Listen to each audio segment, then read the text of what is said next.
Sir NTPC और RRB exam को लेके आपने मीडिया में भी आए, आपने बहुत सारे सभी लोग ये प्रश्न पूछे हैं, उससे पहले मैं स्वयं कह देता हूँ, बराबर, कि बहुत लोगों के मन में प्रश्न होगा। सर उसमें एक छोटा सा टाइमलाइन देगी करिएगा, क्या कोई डेडलाइन आप तय करेंगे कमेटी रिपोर्ट आने के बाद कितनी देर में निस्तारण कर? आपने चलिए मैं पूरी बात बता देता हूँ जिससे कि सबके मन में ये प्रश्न है, तो क्यों ना मैं पहले बता दूं। देखिए, रेलवे ने रिकॉर्ड एम्प्लॉयमेंट करने के इरादे से वैकेंसीज निकाली थी 2019 में।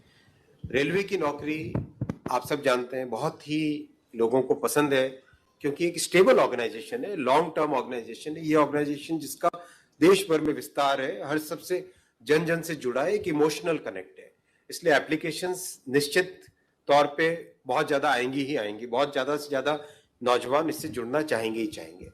एप्लीकेशंस खूब संख्या में आई, 1 करोड़ से ज्यादा आई एनटीपीसी कैटेगरी में भी और लेवल 1 कैटेगरी में भी 1 करोड़ से ज्यादा दोनों जगह आई एप्लीकेशंस। परीक्षा की तैयारी चालू हुई। परीक्षा के हिसाब से पहले जिनको अपॉइंट किया गया, उसके बाद में आया कि नहीं, टेंडर करना चाहिए। टेंडर के हिसाब से सीवीसी के रिकमेंडेशंस आए, उसके हिसाब से वापस टेंडर करके नया एक अपॉइंटमेंट हुआ कि ये टेस्ट की एजेंसी होगी। टीसीएस को सेलेक्ट किया गया एनटीपीसी के लिए, और मेरे ख्याल से एनएससी है ना, एनएससी को सेलेक्ट किया गया लेवल 1 के लिए, राइट। मैं पूरी बात बता देता हूँ जिससे किसी के मन में कोई संदेह न रहे। एग्जाम डिस्पाइट कोरोना का जो ऐसा कालखंड था, जो आप सब जानते हैं, हम सब ने झेला है उस कालखंड को। उस कालखंड के दौरान भी एकदम ट्रांसपेरेंट वे से टेस्ट किया गया। उस टेस्ट में आप सब जानते हैं कि कहीं से कोई किसी तरह की पेपर लीक की बात नहीं है, कहीं पे कोई मैनिपुलेशन की बात नहीं है, बहुत अच्छे तरीके से टेस्ट हुआ। रही बात शॉर्ट लिस्टिंग की, जहां पे छात्रों के मन में एक उद्वेग आया, और एक मैं कहता हूं, हम लोग संवेदनशील सरकार है। हमारे मन में ये भावना है कि हम सेवा करें, हमारे मन में ये भावना नहीं कि हम राज करें। ये भावना के साथ जब काम करते हैं, अंत्योदय की भावना से गरीब की सोच की भावना से, तो उस भावना से जब काम करते हैं, तो अगर छात्रों को परेशानी हुई तो उसको सॉल्व करना हमारी ड्यूटी है, हमारा कर्तव्य है, उसके लिए हम तैयार हैं, उसमें हमारा कोई ईगो नहीं है। हमारी जिम्मेदारी है कि जो रेलवे से जुड़ रहे हैं उनके मन में अगर कोई प्रॉब्लम है, कोई संशय है, कोई पॉइंट पे डाउट है, किसी कारण से उद्वेग है, तो हम उसको समाधान करना हमारा ड्यूटी है। तो इसीलिए जैसे ये पॉइंट आया, तुरंत एक कमेटी बनाई जो कि सीनियर ऑफिसर्स हैं, जिनको एक्सपीरियंस है कई वर्षों का रिक्रूटमेंट का। Already more than 1 lakh representations आ चुके हैं कमेटी के पास में, और कमेटी, आपने नोटिफिकेशन देखा होगा, उसमें टारगेट दिया हुआ है विद इन 3 वीक्स आपको ये प्रोसेस कंप्लीट करना है।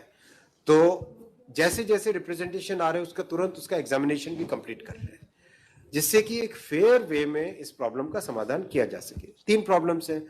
पहला, एनटीपीसी में शॉर्ट लिस्टिंग में कितने होने चाहिए यूनिक कैंडिडेट्स। दूसरा, ग्रुप डी यानी लेवल 1 का एग्जाम सिंगल स्टेज होना चाहिए या डबल स्टेज होना चाहिए, राइट। तो ये 2 बड़े इश्यूज हैं। तीसरा मुद्दा है कि भाई टेस्ट का लेवल कैसा हो, हाई है, बहुत ग्रेजुएट ज्यादा आ जाएंगे 10+2 कैटेगरी में, संवैधानिक व्यवस्था है, उसी फ्रेमवर्क में हम सब काम करेंगे। तो इन तीनों का समाधान करने के लिए हम लोग तत्परता से काम कर रहे हैं, टाइमलाइन लेके काम कर रहे हैं, संवेदनशीलता के साथ काम कर रहे हैं, सेवा की भावना के साथ काम कर रहे हैं। इसमें हमारे मन में, हमारी नीयत में, हमारे तरीके में, हमारे प्रोसेस में कहीं पे संदेह की बात ही नहीं। एकदम क्लियर स्पष्ट वे में मैं सभी छात्रों से निवेदन करता हूं, हम उस प्रोसेस से गुजरे हुए हैं। जो अनिश्चितता होती है, जो माइंड में एंग्जाइटी होती है, वो मैं समझ सकता हूँ। मतलब हमें भी ध्यान है कि ट्रेन में स्लीपर कोच में नीचे अखबार बिछा देते थे और उसमें सो जाते थे, स्टेशन जहाँ पे सेंटर होता था वहां तक जाते थे। कहाँ रिजर्वेशन करवाने के हालत कहाँ होती थी, आर्थिक स्थिति कैसी होती थी, हमें ये पता है। जिया सराय में रह के रहना, एक ही दोस्त के घर में 7-8 लोग हम रह जाए, एक रूम में रह जाए, ये सब आप सबने देखा है, हमने भी देखा है। हमारे छात्रों की जो भावना है, उस भावना को हमने महसूस किया हुआ है, उसके साथ संवेदनशीलता से डील कर रहे हैं। मैं नहीं कहता कि इसमें अगर किसी को भी कोई भी डाउट हो तो एकदम खुले में प्रश्न पूछिए, कोई दिक्कत नहीं है, हम एकदम ट्रांसपेरेंटली इसके ऊपर काम करें।